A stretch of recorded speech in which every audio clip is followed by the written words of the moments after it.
কাঁচা রস খাওয়াই, এগুলো দেখেন ওই দেখেন সব নেটিং করা আছে গাছে, নেটের গাছের রসগুলো আমরা বিক্রি দিয়ে দিই। একটু শর্টে কথা বলি, অনেকজন এই কথা বলছে যে নিপা ভাইরাস, হ্যাঁ এই বিষয়ে কিছু কি জানেন যে আসলে নিপা ভাইরাসটা কিছু এটা নেটের ঢাকা দেওয়া না, এই বিষয়ে একটু বলেন তো। এটা নিপা ভাইরাস বলতে গেলে শীত সময় তো মানুষের সর্দি জ্বর এগুলানের একটু মুখর থাকেই, প্রভাব থাকেই।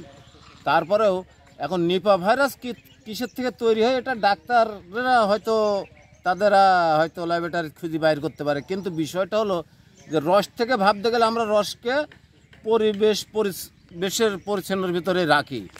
রস খায় তো নিপা ভাইরাস হয় না। না, এটা এখন তারা ভাবে যে হয়তো বাদুরের কি ইন্দুরের একটা নালা টালার থেকে এমন একটা ভাইরাস সৃষ্টি হইতে পারে, কিন্তু আসলে তো আমরা তো এটা নেট ছাড়াই গাছের রস বেশিরভাগ খাই আমরা নিজেই।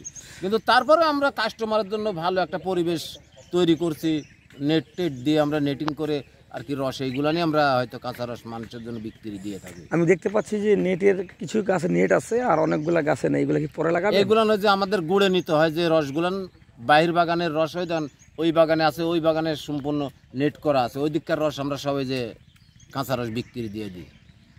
আর এই যেগুলো নেট ছাড়া আছে এগুলো আমরা জ্বালানিতে নিই রস। আচ্ছা।